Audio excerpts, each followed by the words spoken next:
अकोला जिले के नगर निगम आवासीय परिसर में एक घर में अचानक सिलेंडर फटने से हड़कंप मच गया। हालांकि इस घटना में कोई जीवित हानि नहीं हुई। संजय राजनकर नगर निगम के महिला एवं बाल कल्याण विकास अधिकारी विभाग के प्रमुख है और दक्षता नगर चौक स्थित नगर निगम निवास की पहली मंजिल पर रहते हैं।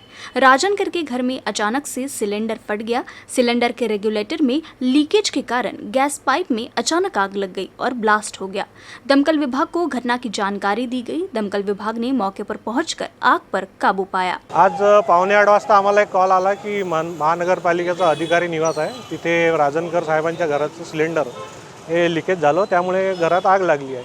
आम्ही इथे येऊन पाहिलं तर त्या रेग्युलेटर जे होतं ते लिकेज होऊन ते गॅस लिकेज होऊन त्याची आग लागली होती। आम्ही ते विझून रेग्युलेटर वगैरे काढून बाहेर सिलेंडर बाहर आणून ठेवलेला आहे। कोणतीही प्रकारची हानी झाली नाही। अकोला जिले के पातुर तहसील की ग्राम पंचायत चन्नी में ग्रामीणों ने आरोप लगाया है कि वास्तविक लाभार्थियों को प्रधानमंत्री आवास योजना की सूची से हटा दिया गया है और नकली लाभार्थियों के नाम दिए गए हैं। ग्रामीणों ने निवेदन देकर न्याय की मांग की है। अकोला जिले के पातुर तहसील की ग्राम पंचायत चन्नी में प्रधानमंत्री आवास योजना में नियमानुसार नाम का चयन नहीं किया गया है। चन्नी के ग्रामीणों का आरोप है कि लाभार्थी लोगों से पैसे लेकर घरकुल की सूची में नाम बदला गया है। इसके चलते ग्रामीणों ने निवेदन दिया, जिसमें उल्लेख किया गया है कि गांव की कुछ विधवा महिलाओं को उद्देश्य से सूची में शामिल नहीं किया गया है और विकलांग लोगों में पक्के घर वाले लोगों को सूची में शामिल किया गया है, लेकिन जिन्हें वास्तविक जरूरत है ऐसे विकलांगों को शामिल नहीं किया गया है। ग्रामीणों ने मांग की है कि सूची नियमानुसार बनाई जाए और गरीबों को न्याय दिया जाए। विठ्ठल संतोष ताले चांदणी गावामधला रहिवासी आहे व माझे सहकारी आमच्या गावातले काही नागरिक ग्रामपंचायतचे सदस्य आमचे माजी आणि आजी सदस्य चांदणी गावामध्ये पंतप्रधान आवास योजना प्रपत्र ड मध्ये घोळ झाल्याबद्दल आम्ही आज डेप्टी कलेक्टर संजय खडसे यांना आज निवेदन दिलं व साहेबांना आम्ही निवेदन केलं आहे की जे आमच्या अपंग व विधवा त्यांचे काही नावं डावलून जे यादी केलेली आहे आमच्या ग्रामपंचायत सचिव व सरपंचाने, ते यादी पुन्हा रिकव्हरी करावी आणि त्यांना गरजू लोकांना त्यांना त्याच्यात लाभ द्यावा। जे मकान आहेत व त्यांचे डबल मजली तिबल मजली घर आहेत त्यांचे त्या यादीमध्ये नावं आहेत, असे यांचे नावं काढून गरीब लोकांची त्याच्यात अत्यंत फार गरज आहे त्यांच्या त्या यादीमध्ये नाव येण्याची व त्यांना फार आवश्यकता आहे त्या घराची, त्यांना पहिले प्राधान्य देण्यात यावं अशी माझी इच्छा आहे व माझ्या गावकऱ्यांची पण इच्छा आहे। महानगर पालिका द्वारा 19 जुलाई को प्रकाशित विभाग निहाय अंतिम मतदाता सूची से मतदाताओं के नाम गायब होने की हैरान कर देने वाली घटना सामने आई है। भाजपा जिलाधिकारी व विधायक रणधीर सावरकर ने इस गंभीर मामले का संज्ञान लेते हुए शुक्रवार को आयुक्त कविता द्विवेदी से मुलाकात कर इस मामले को हल करने के निर्देश दिए। नगर निकाय चुनाव में भले ही देरी हो गई हो, लेकिन नगर निगम स्तर पर मतदाता सूचियों में अभी भी असमंजस की स्थिति बनी हुई है। प्रशासन ने जब प्रभाग निहाय मसौदा मतदाता सूची प्रकाशित की तो उसमें कई खामियां थी। आपत्ति व सुझाव मांगे जाने पर प्रशासन को 360 से अधिक आपत्तियां मिली। चुनाव आयोग के निर्देशानुसार नगर निगम ने 16 जुलाई को अंतिम मतदाता सूची जारी की। 20 जुलाई को जब इच्छुक उम्मीदवारों ने पार्षदों के साथ इन सूचियों का निरीक्षण किया तो पता चला कि अंतिम मतदाता सूची से कई मतदाताओं के नाम गायब हो गए हैं। कौलखेड़ स्थित केशव नगर क्षेत्र के प्रभाग संख्या 21 में एक या दो नहीं बल्कि 1409 मतदाताओं के नाम दूसरे ही प्रभाग में शामिल किए गए हैं। मसौदा मतदाता सूची से 2000 से अधिक मतदाताओं के नाम गायब होने के कारण पूर्व पार्षद विनोद मापारी ने सबूतों के साथ आपत्ति दर्ज कराई, जिसमें से 1384 आपत्तियों को प्रशासन ने खारिज कर दिया। इन आपत्तियों को किस आधार पर खारिज किया गया, इस पर सवाल उठाते हुए मापारी ने प्रशासन को मामला अदालत में ले जाने की चेतावनी दी है। 2 दिन पहले शिवसेना के तत्कालीन जिला प्रमुख शांताराम दाणे ने शेगांव में एक प्रेस कॉन्फ्रेंस कर घोषणा की थी कि वो शिंदे समूह के साथ है। हालांकि शिवसेना के कई वफादार अधिकारी और शेगांव, जलगांव, जामोद और संग्रामपुर सहित अन्य तहसीलों के शिवसैनिक शिवसेना प्रमुख उद्धव ठाकरे के साथ है और उनके साथ रहने का शिवसेना के पूर्व उप प्रमुख अविनाश दलवी ने प्रेस कॉन्फ्रेंस में आश्वासन दिया। बुल्ढाना जिले के खामगांव स्थित विश्राम गृह में आयोजित पत्रकार वार्ता में शिवसेना के पूर्व उपजिलाधिकारी अविनाश दलवी ने शिवसेना के तत्कालीन जिलाध्यक्ष शांताराम दानी पर निशाना साधा। 2 दिन पहले शिवसेना के तत्कालीन जिला प्रमुख शांताराम दानी ने शेगांव में एक प्रेस कॉन्फ्रेंस की और घोषणा की कि वो शिंदे समूह के साथ है, लेकिन उन्होंने सभी शिव सैनिकों को गुमराह किया है। यहाँ तक कि उनके अपने तहसील के तहसील प्रमुख भी उनके साथ नहीं गए, ऐसी आलोचना दलवी ने की। अविनाश दलवी ने सांसद प्रताप राव जाधव का नाम लिए बगैर कहा कि जब शिवसेना की दौड़ चल रही थी तो कुछ नेताओं ने पुराने कार्यकर्ताओं को ताकत देने की बजाय उनके पंख छाटने का काम किया, तो वही नेता शिवसेना द्वारा ढेर सारे पद देने के बावजूद शिंदे समूह में शामिल हो गए। उन्होंने कहा कि शिवसेना के वफादार कार्यकर्ताओं ने अब राहत की सांस ली है। उन्होंने ये भी कहा कि हालांकि ये एक परीक्षा का समय है, लेकिन सच्चे शिव सैनिक केवल शिवसेना के हिंदू दिल की धड़कन बाला साहेब ठाकरे के विचारों का पालन करेंगे और अंत तक शिवसेना पार्टी प्रमुख उद्धव ठाकरे के प्रति वफादार रहेंगे। उद्धव साहब आप आगे बढ़ो, हम तुम्हारे साथ हैं। उद्धव साहब आप आगे बढ़ो, हम तुम्हारे साथ हैं। शेगाव तालुका शिवसेनेची बैठक आयोजित करण्यात आली होती। मूळ शिवसैनिकांची म्हटलं तर वावगं ठरणार नाही। त्याचं कारण असं आहे की काल या ठिकाणी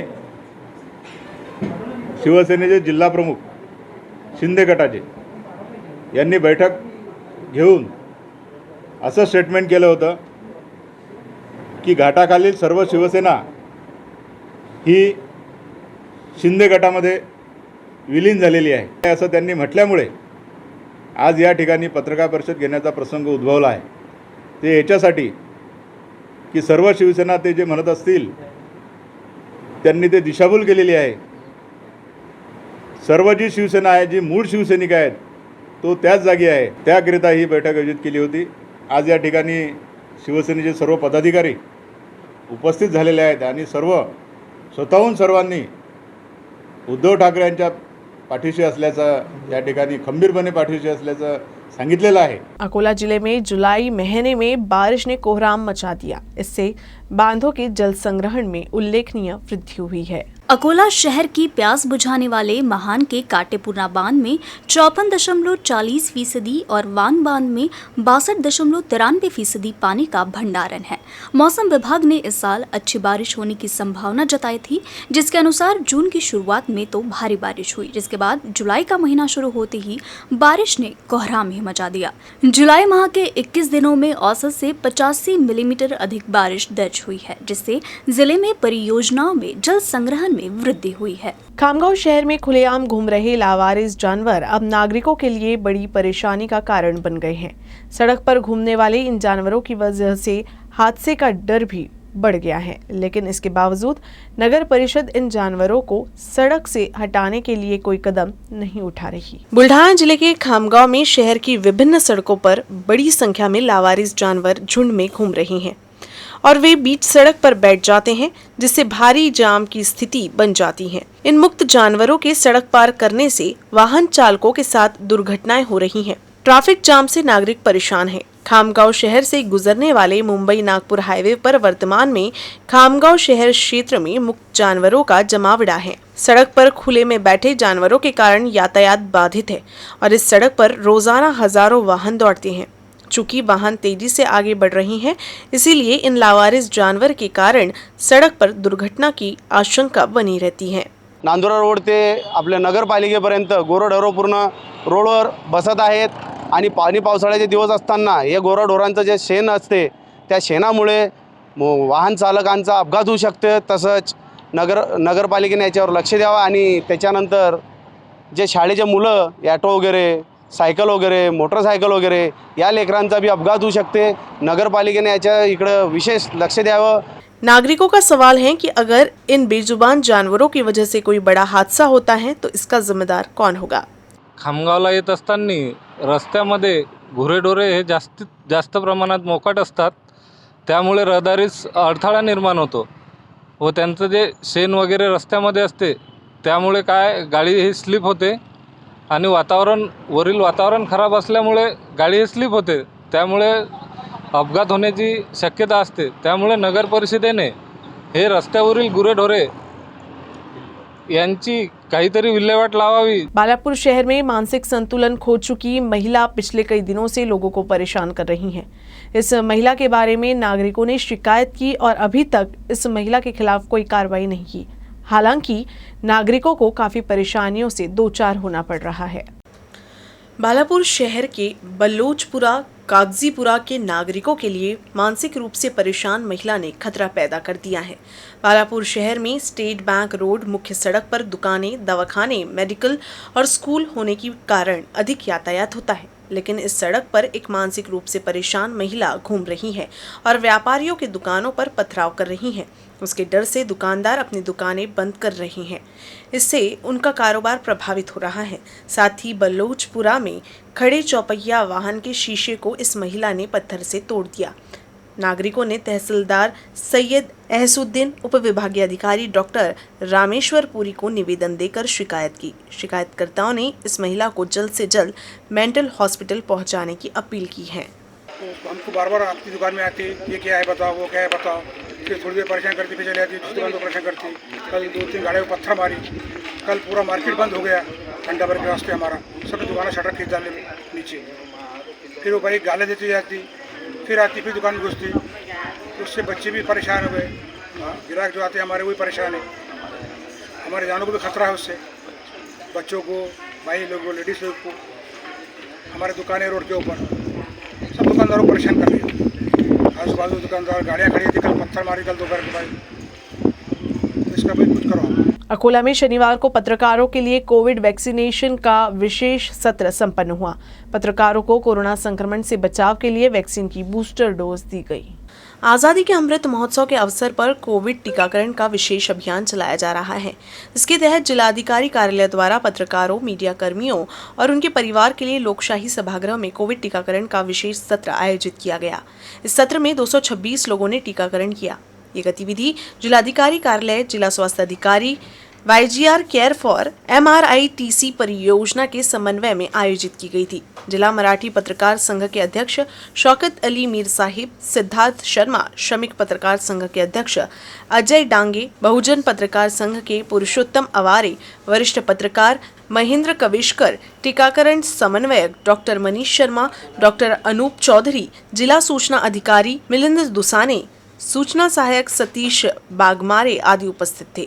कोरोना के प्रकोप के कारण स्कूल बंद होने से बच्चों की ऑनलाइन पढ़ाई शुरू थी, जिससे बच्चों के हाथ में मोबाइल आ गया। लेकिन अब स्कूल ऑफलाइन होने के बावजूद भी बच्चों को मोबाइल फोन का इस्तेमाल करने की आदत से छुटकारा नहीं मिलने से अभिभावक और शिक्षक चिंतित है। कोरोना के वैश्विक महामारी के कारण 2020 और 2021 में स्कूल कॉलेज बंद कर दिए गए थे। इस अवधि के दौरान सरकार ने छात्रों के शैक्षणिक नुकसान को रोकने के लिए मोबाइल पर वर्चुअल ऑनलाइन शिक्षा शुरू की। इसके लिए ग्रामीण क्षेत्रों में गरीब माता पिता ने अपने बच्चों को अपने जीवन में संघर्ष करते हुए स्मार्टफोन भी दिलाए, ताकि इस दौड़ में उनके बच्चे कहीं पीछे न रह जाए। लेकिन अब जब स्कूल ऑफलाइन हो गए हैं, बावजूद इसके बच्चे शिक्षा की ओर अनदेखी कर अपने स्मार्टफोन में ही व्यस्त रहते हैं। पिरियडमध्ये शाळा बंद होत्या, त्यामुळे सरकारने आवाहन केलं होतं की ऑनलाईनच शिक्षण द्यावं म्हणून. पण आता लॉकडाऊन बंद झालेलं आहे आणि ऑफलाईन सगळं चालू झालं आणि शाळा सुरू झाल्या. पण त्याच्यामुळे बऱ्याच लहान बाळामध्ये मोबाईलमुळे बाकीचे साईड इफेक्ट आलेले आहेत.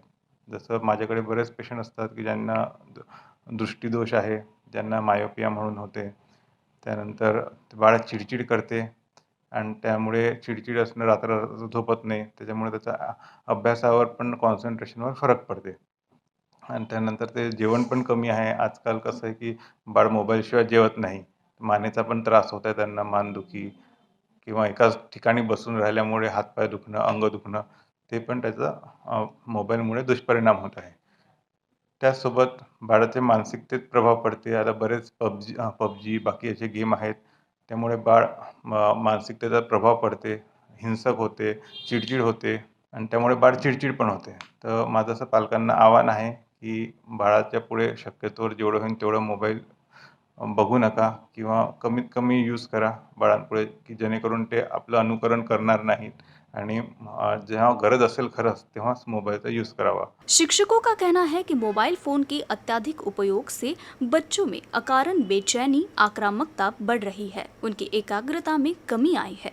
वे पहले से ज्ञात विषयों को भूल गए हैं। शिक्षकों का कहना है कि एक जगह स्थिर न होना, पढ़ाई में दिलचस्पी न होना, पढ़ने लिखने की क्षमता के साथ साथ समझने की क्षमता भी कम हो गई है। जैसे जैसे बच्चे मोबाइल के माध्यम से इंटरनेट और सोशल मीडिया से जुड़ रहे हैं, वैसे वैसे कई दुष्परिणाम सामने आ रहे हैं। जे विद्यार्थी आहेत 5वी ते 6वी, 5वी, 6वी, 7वीचे विद्यार्थी यांना एका ठिकाणी बसण्याचा जरा अडचणी जाऊन राहिले. ते मधातून बाहेर जातो सर, पाणी प्यायला जातो वगैरे अशा त्यांच्या म्हणजे आम्हाला जाणवते. त्यानंतर ते वर्गात शांत बसत नाहीत कारण त्यांना एकसारखं बसण्याची सवय नाही आहे.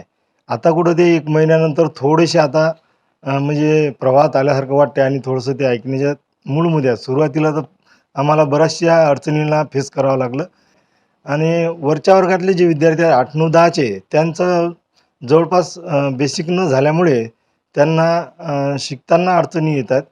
तर मोबाईलमुळे हे प्रॉब्लेम आलेले आहेत. मोबाईलमुळे मुख्य म्हणजे विद्यार्थी जो वेळ गणित शिकवण्यासाठी, गणित शिकण्यासाठी किंवा इतर गोष्टीसाठी द्यायला पाहिजे घरी वेळ, तर ते देत नाहीत. ते दिलेलं होमवर्क शाळेतच पूर्ण करण्याचा प्रयत्न करतात किंवा शाळेतलं जे काम आहे ते शाळेत कसं पूर्ण होईल याच्या दृष्टीने ते प्रयत्न करतात. तर त्यांना असं विचारलं थोडं ते हे सांगतात की बाबा घरी मग आम्हाला भरपूर वेळ मिळते वगैरे. तर तो वेळ ते याच्यासाठी काढतात की बा मोबाईल पाहायसाठी आपल्याला वेळ मिळायला पाहिजे.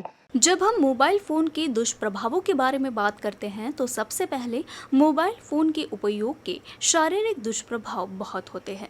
मोबाइल की स्क्रीन को ज़्यादा देर देखने से आंखों पर इसका विपरीत परिणाम होता है, जिससे बचने के लिए बच्चों को मोबाइल से दूर रखना ज़रूरी है।